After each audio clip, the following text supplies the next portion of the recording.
ये कहानी है एक ऐसे शख्स की जिसके बारे में बहुत कम लोगों को पता होगा।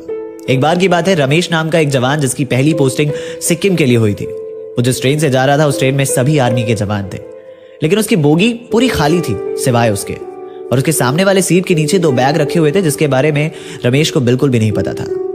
देर रात हो चुकी थी और लोग उसकी बोगी की ओर से अगर गुजरते तो सामने वाले सीट पर प्रणाम करते और आगे निकल जाते। रमेश ने सोचा कि इस बारे में सुबह पूछता हूं, और नींद भी उसको काफी आ रही थी तो वो सो गया। बीच रात में जब उसकी नींद खुली तो देखा कि सामने वाले सीट पर आर्मी के ड्रेस में एक शख्स बैठा हुआ रमेश की ओर देखकर मुस्कुरा रहा था।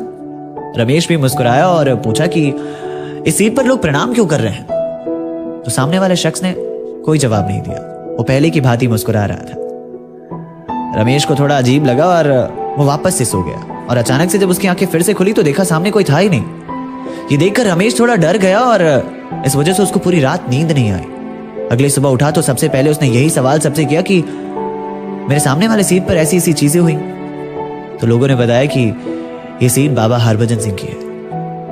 हरभजन सिंह की पोस्टिंग इंडो चाइना के बॉर्डर पर 1966 में हुई थी और एक ग्लेशियर में फंसकर 2 साल में ही उनकी मौत हो गई। जब 3 दिन तक उनका शरीर नहीं मिला तो लोगों ने उन्हें भगौड़ा साबित कर दिया।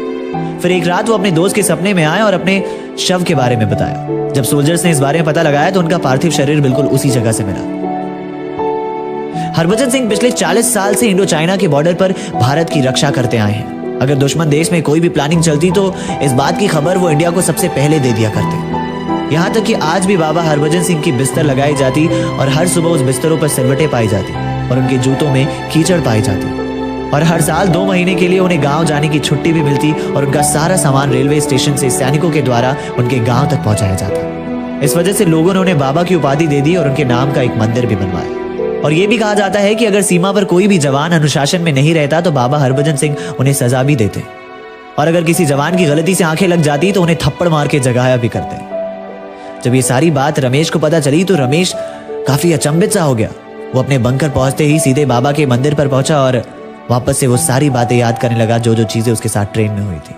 और इस बार फिर से बाबा हरभजन सिंह उसके सामने वही मुस्कुराता हुआ चेहरा लेकर खड़े हो गए। लेकिन इस बार रमेश ने उन्हें अनदेखा नहीं किया बल्कि दिल से एक सल्यूट मारा। अर्थात कमाल है ना, लोग यूं ही डरते हैं। ये भी बड़ी अजीब विडंबना है। कोई मर मर के जीता है और कोई मर के जीता है। अर्थात एक जवान कहलाना इतना आसान नहीं है। जज्बातों को पिघलाकर रगों में लोहा भरना पड़ता है।